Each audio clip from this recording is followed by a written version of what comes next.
Are you a competitor? Are you an ally? Are you a threat? How would you regard your relationship with Britain?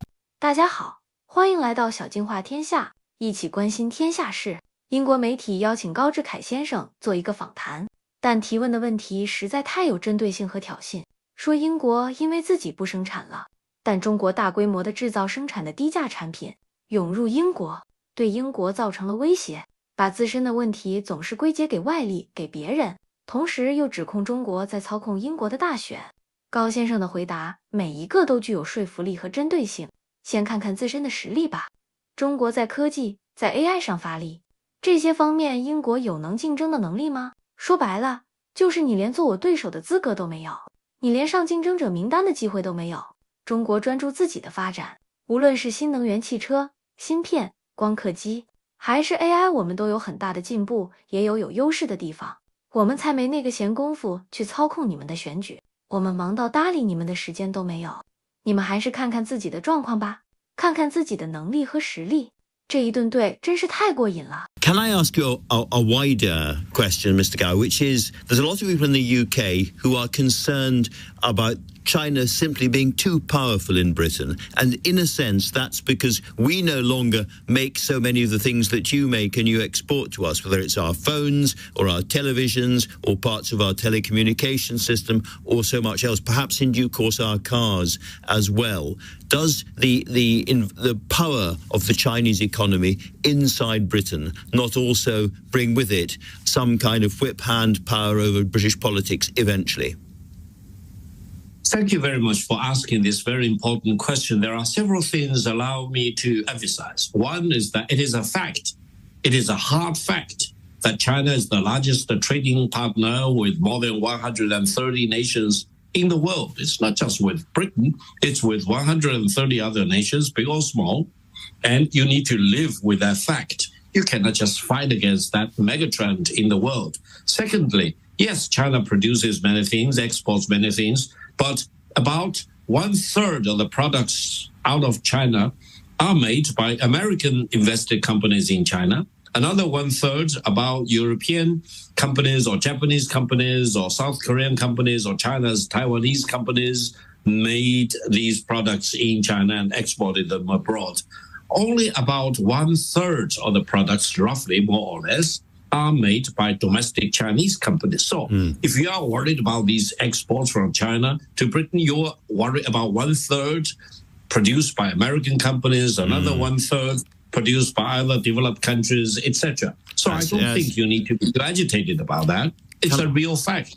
Can I end with a very straightforward question? There's a big debate in Britain about what language we use about China. Are you a competitor? Are you an ally? Are you a threat? How would you regard your relationship with Britain?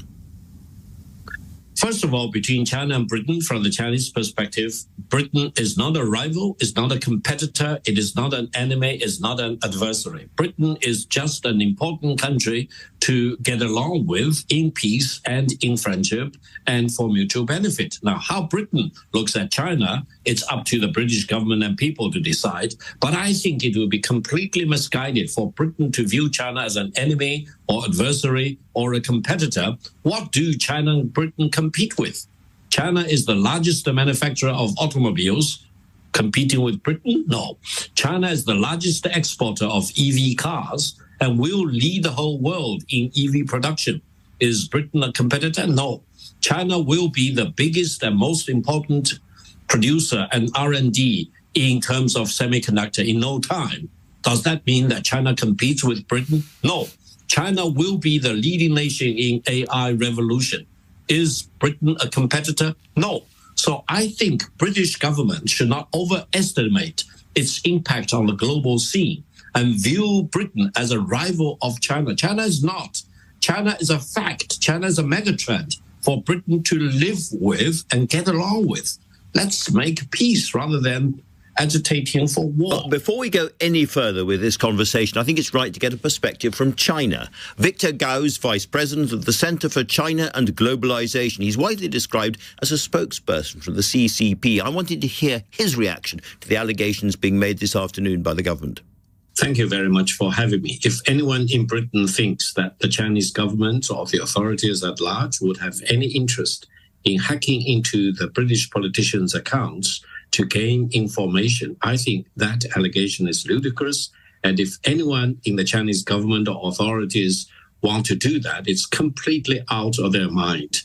Whether there is strong interest in domestic politics in Britain, yes, of course, me included. But whether anyone wants to hack into the British system to influence the election result, it's completely ridiculous. No one in China believes he or she can influence the elections in Britain. The British system is very, very different from the Chinese system. And eventually it will be very transparent and the outcome will be made known immediately after the election. So the best China can do is just to sit tight and watch over the election and observe the results rather than doing anything stupid to interfere in the election process. Nonetheless, the British security services have spent 2 years or more looking at these allegations. Clearly, somebody was hacking into the MPs' accounts and indeed into the Electoral Commission. So if it wasn't China, then who could it have been? I mean, I guess it could have been Russia, or it could have been non-state actors. I do not know. I think your intelligence system should come up with the evidence to convince the whole world who is doing what to what system. I would only say about the Chinese system, I would say China is fully engaged in so many things domestically, as well as in dealing with the headwind in the international arena. And no one has any additional bandwidth to care about the domestic elections in Britain. It's completely none of our business. And whoever who wins the election will need to deal with China as it is. So we are very much assured that regardless of the election result in Britain, China and Britain need to size up with each other and deal with each other as equal going forward.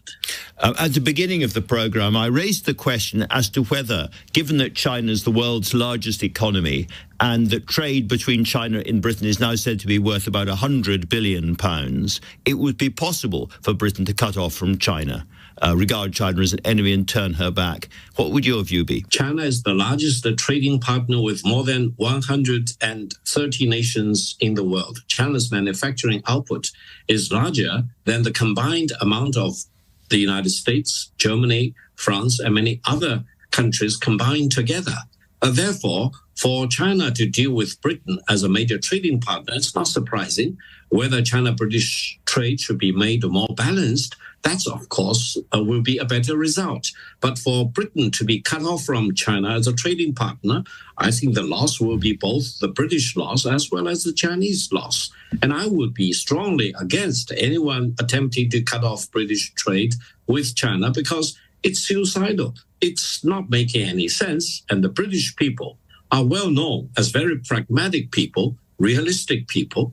And you want to cut off yourself from the largest market in China in the world? Come on, that's not realistic. And what would be the effect if the British government did, as Mr. Duncan Smith is asking them to do today, and reclassified China as a threat or a systemic challenge to Britain? What effect would that have? First of all, I hope the British government will really sit down and quietly think about what is the threat coming from China? What is the competition between China and Britain? I don't think China competes with Britain on any level of materiality. China is a much larger economy. China is the biggest economy in the world by purchasing power parity. And China ranks #1 for so many things of important industrial output. And I think for China and Britain to compete, come on, it doesn't make any sense. But China and Britain should really promote their exchanges with each other and make a mutual benefit for the British people and the Chinese people. And I will be a big fan promoting China-British friendship and cooperation rather than damaging such excellent cooperation between our two great nations. Right, Mr. Gao, thank you very much indeed for talking to LBC today. It's much appreciated.